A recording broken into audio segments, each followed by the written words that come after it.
All right, thanks for having me.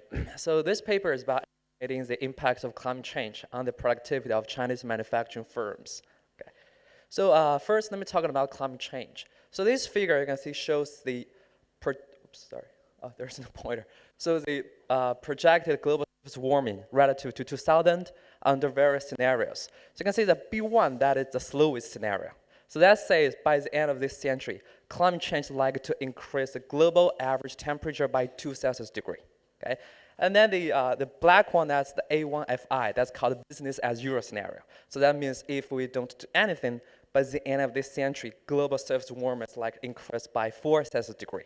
Okay? So probably you might think, well, increase 2 or 3 Celsius degree, maybe not that much, right?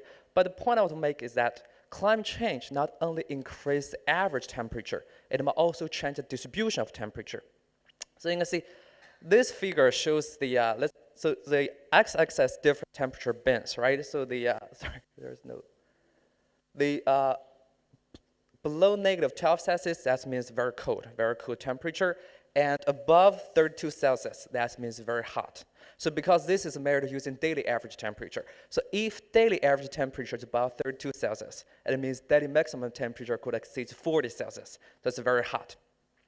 So you can see in the past, the average between 1998 to 2007, right? So there's an average in China in a year, there's 2 extreme hot days. Okay, that's for China because we know a year has 365 days, right? But under climate change, you can see only by the middle of the century, that number could increase to 7 days. So that means by the middle of the century, on average in China, a year could have 7 extreme hot days. And if you do a projection by the end of the century, like 2099, there'll be more extreme events. For example, that number could increase to 38 or 40 days. So this climate change, the main is not increase average temperature, but also change the distribution. So it'll be more extreme events. Okay, so that's the most harmful part of climate change. Okay. So as economists, we now want to know the cost-benefit analysis for policy, right? That's important for a policy perspective. So we want to know, because reduced CO2 emissions involves a lot of cost. So also want to know what is the benefit of reducing CO2 emissions. In other words, what is economic cost of climate change? So in the past decades, there's a lot and growing literature trying to understand what is the economic cost of climate change. And most papers are trying to focus on agriculture because this is straightforward, right? Weather is bad, temperatures increase, and there's less precipitation, so you get the crop yields was damaged. So this paper, the key innovation contribution of this paper want to focus on the manufacturing sector. Right? Because there's several evidence find that when temperature is high, workers or yourself could be less, you cannot be that concentrated, right? Or you may be sick, so that lowers your productivity.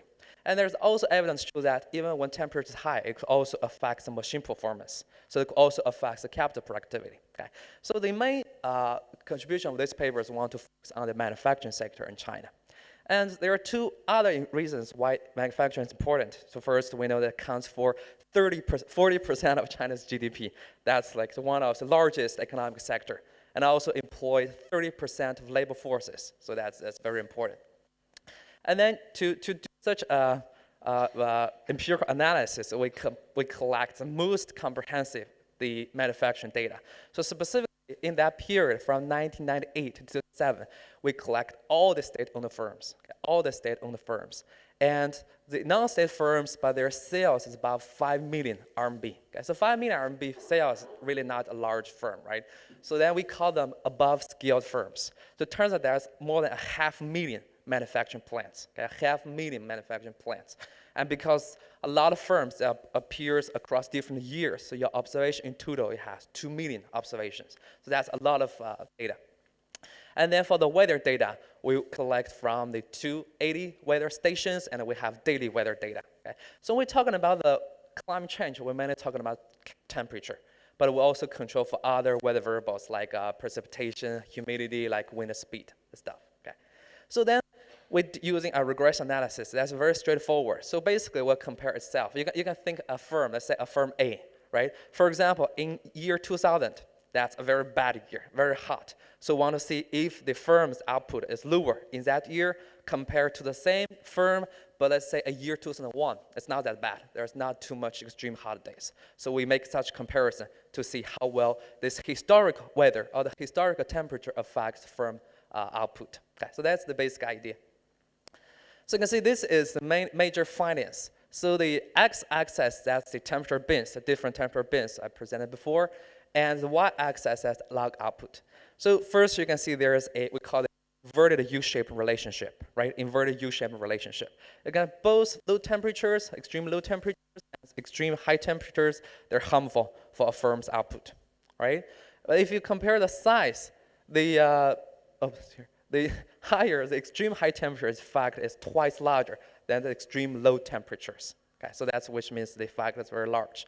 And specifically, this number means if there is one more extreme hot day, that in that year, then that firm's output will be reduced by 0.4%, okay, relative to a good temperature, so the middle temperature. Okay, so that's the finding. So remember, this is only we use the historical weather to see how historic weather affects the firm's output. And then, so because this, that figure, that shows the climate change. They're going to change each temperature bin, right? And we also know how each temperature bin going to affect the firm's output. So then we're using that difference, and then we multiply by our coefficient, and then we add all the effect together so you can get one single number.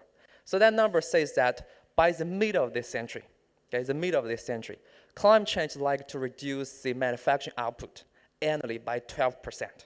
Okay, 12% is a really large number because manufacturing accounts for 40% of China's GDP, so it's equivalent to around 4% of China's GDP. Okay, so that's a really large number. And because China is a world factory, so that means climate change may damage China's manufacturing, but it could also damage other countries because this negative effect could spread to other countries through trade, right? You can think if the productivity is lower, maybe the price will go higher, so that's going to be bad for other countries. Okay, so that's another implication.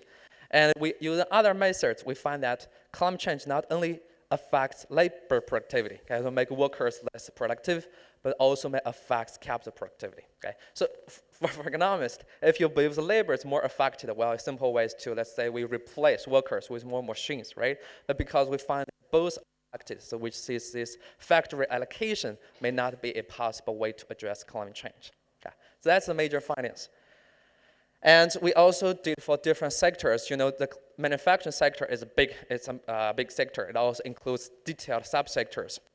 So this shows how climate change affects different subsectors. And we find it affects largest for textiles. Okay? But you can see, of course, it affects most of firms, but most of sectors are, but it affects largest for textiles. Okay? So that's another analysis. And last, we did for different regions, okay, by different regions. Specifically, this is actually different contexts. So you can see the red means the effect is negative, it's very large. And they affect most of the coastal areas. And the coastal areas is the major manufacturing areas, right?